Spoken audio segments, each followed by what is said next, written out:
여러분, 신앙생활이 어느 정도 중요하다고 생각하십니까?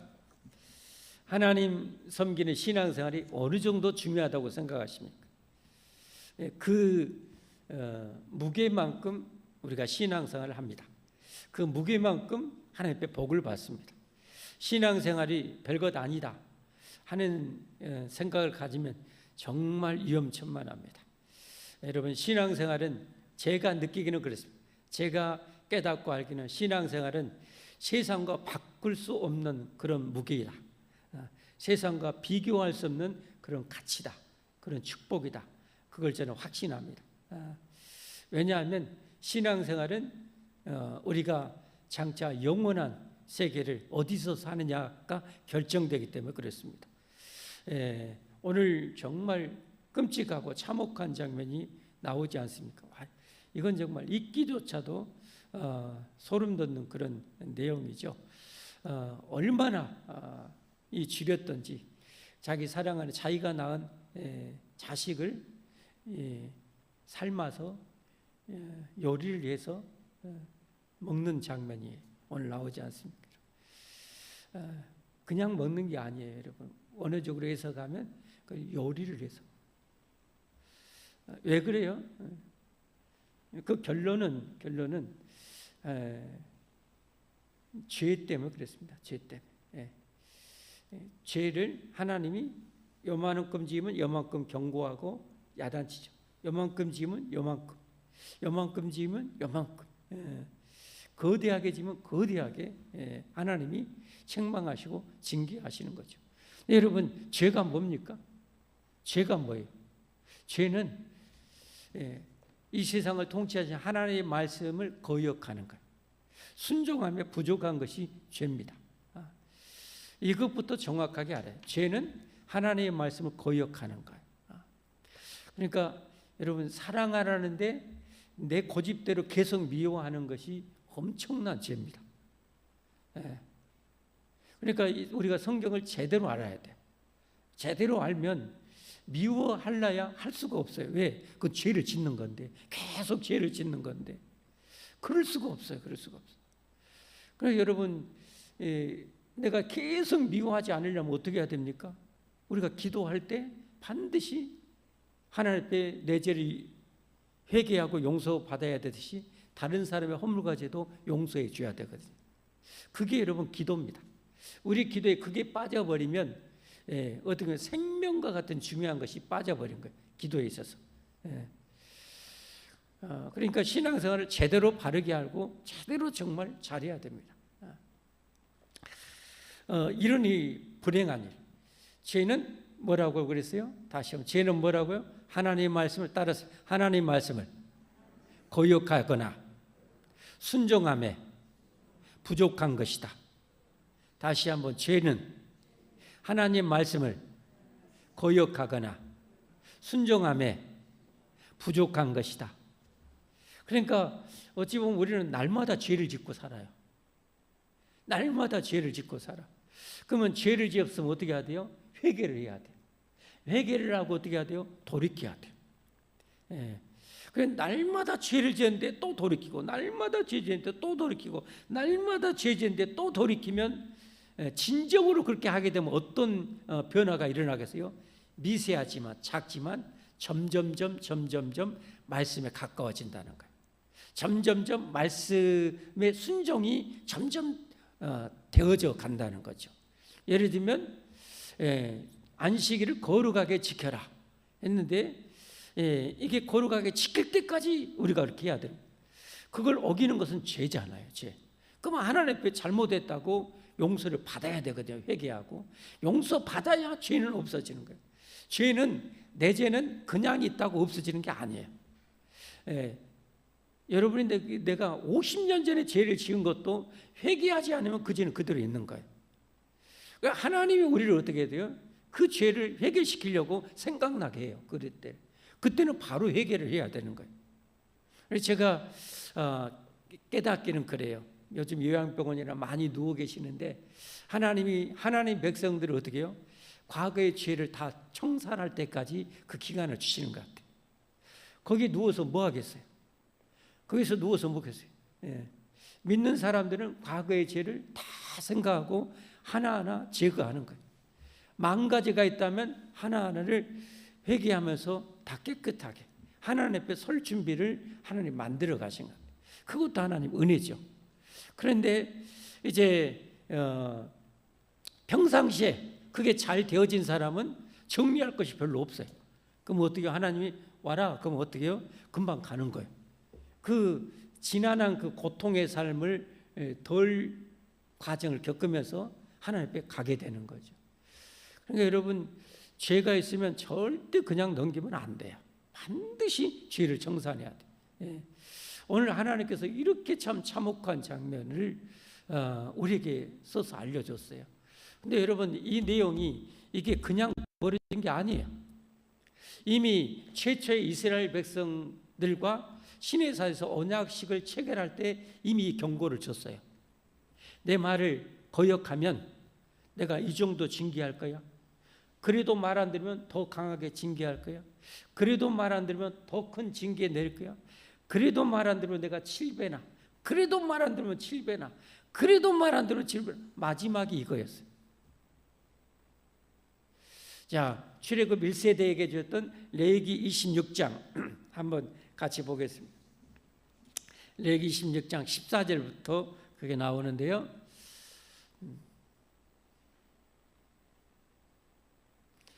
그러나 너희가 내게 청종하지 아니하여 이 모든 명령을 준행하지 아니하며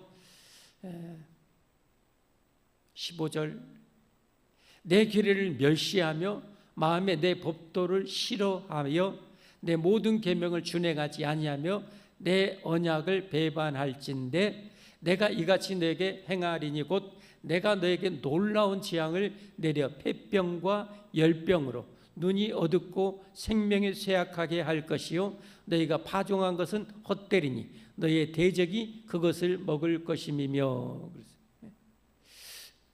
하나님의 말씀을 거역하고 불순종하고 악을 행하면 하나님이 고생해도 썩 빠지게 고생해도 다 헛되게 만들어 버릴 것이고 여러 질병으로 칠 것이라 라는 것 아닙니까? 17절 말씀 내가 너희를 치리니 너희가 너희의 대적에게 패할 것이요 너희를 미워하는 자가 너희를 다스릴 것이며 너희는 쫓는 자가 없어도 도망하리라. 계속 한번 보여주세요. 같이 읽읍시다. 같이 시작. 또 만일 너희가 그렇게까지 되어도 내게 청종하지 아니하면 너희의 죄로 말미암아 내가 너희를 7배나 더 징벌하리라. 계속요. 내가 너희의 세력으로 말미암아 교만을 꺾고 너희의 하늘을 철과 같게 하며 너희의 땅을 녹과 같게 하리니 하늘이 철과 같이 되면 비가 내려 안 내려? 이슬 한 방울 안 내리죠. 땅을 어떻게 해요? 땅을 또 녹과 같이 만들면 어때요? 완전히 말라 비틀어서 돌덩이처럼 된다는 거죠. 비를 안 내리겠다. 20절 말씀 너희의 수고가 헛될지라 땅은 그 산물을 내지 아니하고 땅의 나무는 그 열매를 맺지 아니하리라. 너희가 나를 거슬러 내게 청종하지 아니할진대 내가 너희의 죄대로 너희에게 7배나 더 재앙을 내릴 것이라. 내가 들짐승을 너희 중에 보내리니 그것들이 너희의 자녀를 움키고 너희 가축을 멸하며 내 수요를 줄이리니 너희의 길들이 황폐하리라. 이런 일을 당하여도 너희가 내게로 돌아오지 아니하고 내게 대항할진대 나 곧 나도 너희에게 대항하여 너희 죄로 말미암아 너희를 7배나 더 치리라. 내가 칼을 너희에게로 가져다가 언약을 어긴 원수를 갚을 것이며 너희가 성읍에 모일지라도 너희 중에 연병을 보내고 너희를 대적의 손에 넘길 것이며 내가 너희가 의뢰하는 양식을 끊을 때 10여인이 한 화덕에서 너희 떡을 구워 저울에 달아 주리니 너희가 먹어도 배부르지 아니하리라. 너희가 이같이 될지라도 내게 청종하지 아니하고 내게 대항할진대 내가 진노로 너에게 대항하여 너희 죄로 말미암아 7배나 더 징벌하리니 너희가 아들의 살을 먹을 것이며 딸의 살을 먹을 것이며.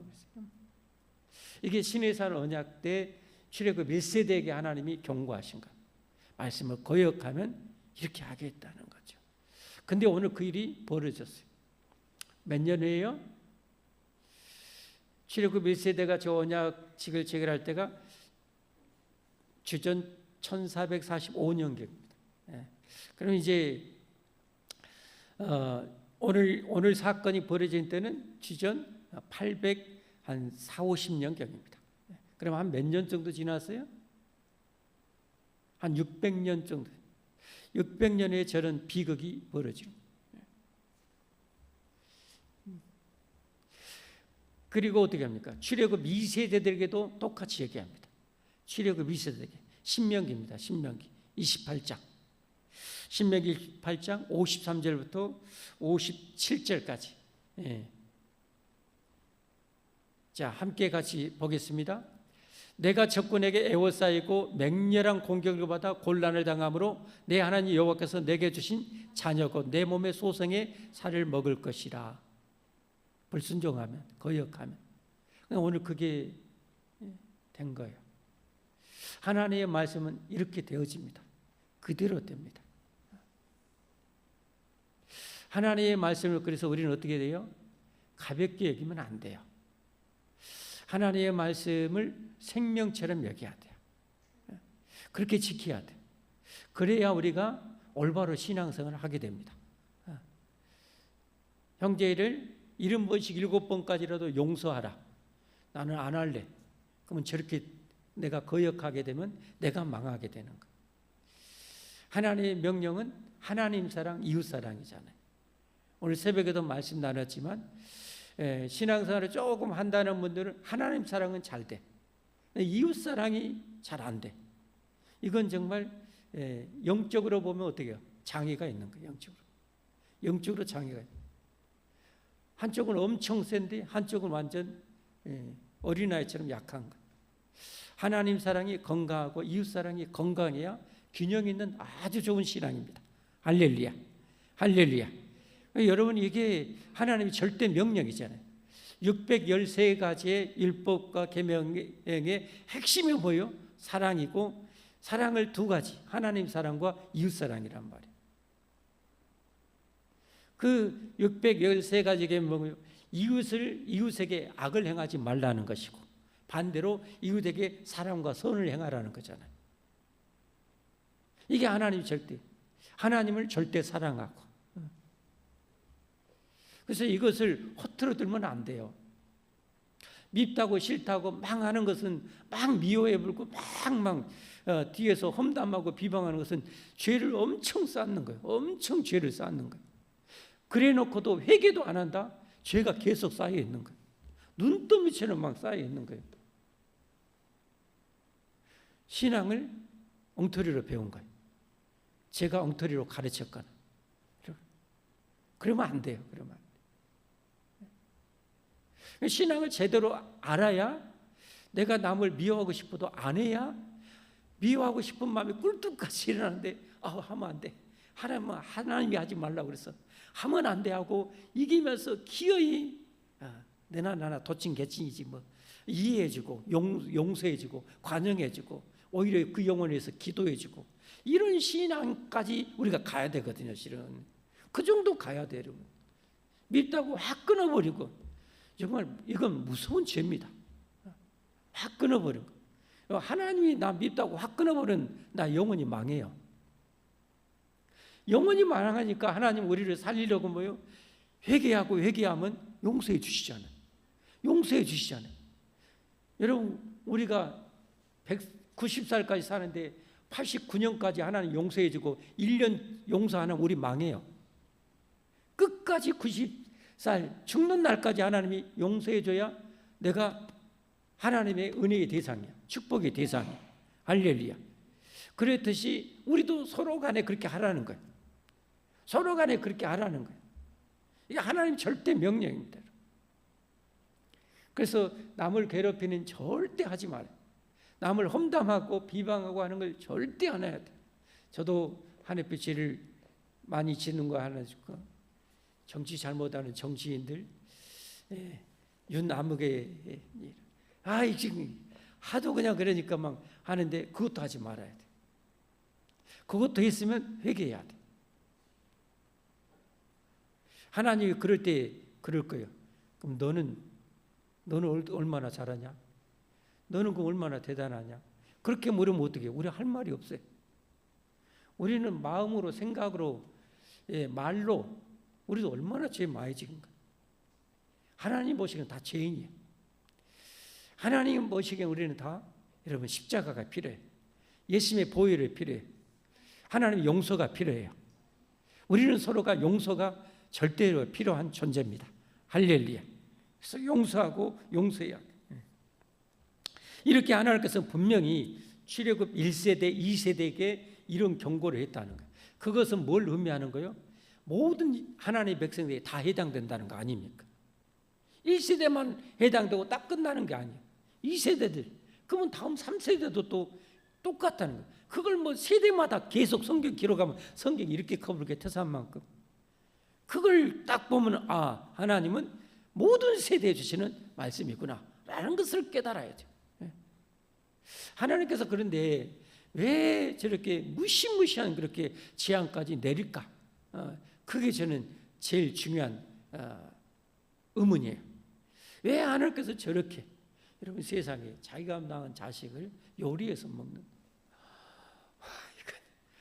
이건 정말 거의 뭘 연상해요? 지옥을 지옥을 연상하게 하는 장면 아닙니까?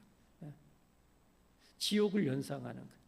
그러니까 하나님께서 거의 지옥에 버금가는 이런 재앙까지 내리는 것은 제발 지옥만은 가지 말라는 하나님의 사랑의 마지막 징계라고 할 수 있어요. 제발 지옥만은 가지 마라 이놈들아. 언제까지 거역하고 언제까지 불순종하고 언제까지 죄 지을래? 제발 지옥만은 가지 마라 라는 것을 하나님께서 징계로 그렇게 하는 거예요. 왜? 말로 해도 안 되는데, 그렇게 말해도 안 되는데, 두드러기 패도 말 안 듣는데, 또 패도 안 되는데, 폭우가 쏟아지는데 먼지나도 두드러기 패도 말 안 듣는데, 그러니까 하나님이 더 강하게 마지막 이런 끔찍한 징계까지 하나님 내린 거예요. 제발 지옥만은 가지 말라는 거예요. 제발 지옥만이 안 가려면 어떻게 해야 돼요? 하나님의 말씀에 순종해야 돼요. 하나님 말씀에 순종해야 돼. 그럼 하나님이 인류에게 선포한 이 하나님의 절대적인 음성은 뭐예요? 회개하고 하나님께 돌아오라는 거 아닙니까? 회개하고 돌아오라는 거. 내가 너희를 살리기를 원한다는 거. 어떻게 해요? 자기 아들을 희생하면서까지 내게 돌아오라는 거. 죄를 끊고 돌아오라는 거. 죄를 청산하고 돌아오라는 거죠, 여러분. 그래서 우리가 하나님 믿는 저와 여러분 어떻게 합니까? 이렇게 와서 그냥 예배드리고 삶은 여전히 똑같이 하고 예배드리고 삶은 여전히 똑같이 죄 짓는 것은 하나님이 절대 원치 않는 거예요. 하나님이 원하시는 것은 내 삶의 그 죄악된 삶을 이런 성경을 보면서 철저하게 끊는 거예요. 씻어내는 거예요. 청산하는 거예요. 죄를 청산해야 돼요, 여러분. 여러분 암덩어리가 있는데 그게 뭐가 좋다고 덜렁덜렁 달고 다녀? 암도 뭐 여러 가지 허벌나게 많은데 뭐 골수암, 췌장암, 위암, 대장암 또 뭐가 있어요? 하여튼 갑상선암, 하여튼 피부암, 혀암, 뭐 별의별 암이 다 있어요. 여러분 그 덕지덕지 다 달고 다녀야 되겠어요? 능력만 되고 할 수만 있다면 다 잘라서 버려버려야지. 다 잘라서 그냥 자근자근해서 없애버려야지. 다시는 이것들아 내 몸을 해치지 마 하고 완전히 없애버려야지. 여러분 암보다 무서운 것이 죄입니다.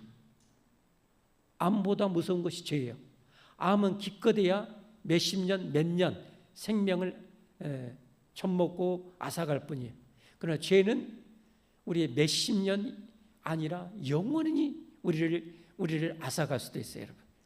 그래서 죄를 절대 가볍게 여기면 안 되는 거예요. 죄를 절대 가볍게 여기지 말라는 것은 하나님의 말씀을 절대 가볍게 여기서는 안 된다는 거예요. 여러분 신앙생활 어떻게 하세요? 죄를 거룩하게 지키라면 그 말씀을 생명처럼 여기는가요? 아무리 좋은 것이 있어도 뭐 별스러운 것이 다 있어도 죄를 나는 생명처럼 지키고자 하는 그런 신앙이 있다면 여러분은 말씀이 그만큼 여러분에게 많이 자리 잡았다는 거예요. 여러분 참 그런 분은 대단한 분들이다. 그런 신앙이 돼야 돼. 할렐루야. 그런 신앙이 돼야 돼.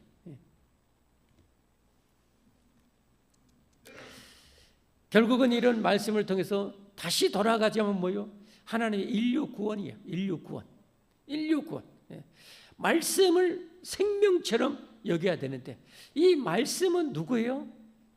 영원부터 계신 예수님이잖아요. 예수님.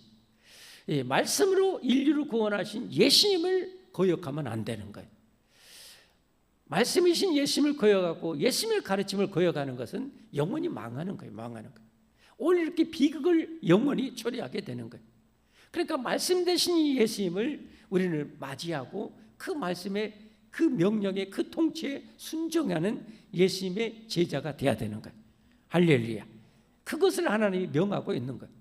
그러니까 주님께서 나를 그렇게 죄악 덩어리에서 멸망해서 건져 주셨다면, 핏값으로 나를 건져 주셨다면, 이 예수님을 내가 말씀이신 나의 구원이신 예수님을 영접하고 나의 구주로 영접하고 믿음으로 하나님의 자녀가 되었다면 이제 예수님의 제자답게 살아야 되는 거예요. 내 뜻이 아니라, 내 뜻은 다 죄예요. 육신의 정욕, 안목의 정욕, 이생의 자랑을 채우고자 하는 죄악의 삶을 추구하는 거예요. 그런 삶을 끊어버리고 나를 부인하고 죄악된 삶을 청산하고 영원한 길이요 진리요 생명이신 예수님의 뜻을 따라 살아가는 거예요. 그러기 위해서 자기를 부인해야 되는 거죠, 여러분. 누구든지 예수님을 따라 구원받고 천국 가기 원하면 자기를 부인해야 돼요. 자기를 부인하고 자기 포기한다는 것은 내 육신의 정욕, 안목의 정욕, 이생의 자랑, 죄악의 삶을 끊어버리고 청산해버리고 하나님의 뜻을 따라 명령을 따라 이제는 인류 구원을 위해서 살고 인류 선을 위해서 살고 인류 평안을 위해서 살아가는 그런 삶을 우리는 추구하면서 살아가야 되는 거예요. 그게 예수님의 제자예요, 여러분. 할렐루야. 그러니까 여러분 이런 예수님의 제자가 되었으면 여러분 그 귀중한 천하보다 귀중한 이 생명들을 살리는 전도도 당연히 해야 되는 거예요. 이게 하나님의 뜻이에요, 여러분. 이거 전도를 내가 안 하고 산다? 계속 말씀을 거역하고 있는 거예요. 그러면서 하나님 앞에 와서 하루에 3시간, 5시간 와서 하나님 복 주세요 한다고 복이 임하는 게 아니에요, 여러분. 복은 하나님의 뜻대로 살아갈 때, 순종 잘할 때 복은 저절로 오는 거예요. 내가 순종한 만큼 말씀대로 잘 따라 산 만큼 복은 저절로 오는 거지. 내가 복을 쫓아간다고 복은 오는 게 절대 아니에요, 여러분. 여러분 착각하면 안 됩니다, 여러분. 내 야망을 채우려고 살아간들 되는가 보세요. 절대 안 됩니다. 절대. 따라서 합시다. 복은 말씀대로 살면 저절로 오는 것이다. 믿으시면 아멘 하십시오. 믿으시면 아멘 하십시오. 말씀대로 살면 복은 저절로 오는 거예요, 여러분. 그것도 아직 못 깨달았으면 신앙의 초보인 것이고, 그 정도로 깨닫고 말씀대로 순종하는 것이 복의 첩경인 줄 알고 말씀대로 순종하려고 몸부림치며 사는 분들은 상당한 경지에 이른 분들이에요. 우리는 그런 경지에 이르러야 할 줄 믿습니다, 여러분. 말씀 정리합니다, 여러분. 그래서 하나님의 말씀을 우리 생명처럼 여겨야 되는 거예요.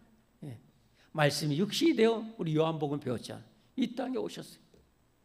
이 말씀 대신 예수님을 거역하지 아니하고 순종하여 예수님을 나의 구주로 영접하고 믿으면 하나님의 자녀가 됩니다. 할렐루야.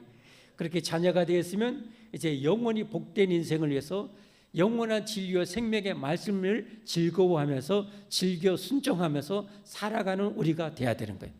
그게 진정한 천국 백성인 거예요. 그러나 하나님의 백성이라고 하면서도 이스라엘 이 백성들처럼 끊임없이 거역하고 우상 숭배하고 죄악을 행하는 것은 하나님 앞에 나 죽여주세요 하는 거예요. 그러니 하나님이 어때요? 그래 이리 와라, 내가 패 죽일게 하고 오늘 패 죽이고 있는 거예요. 패 죽이고.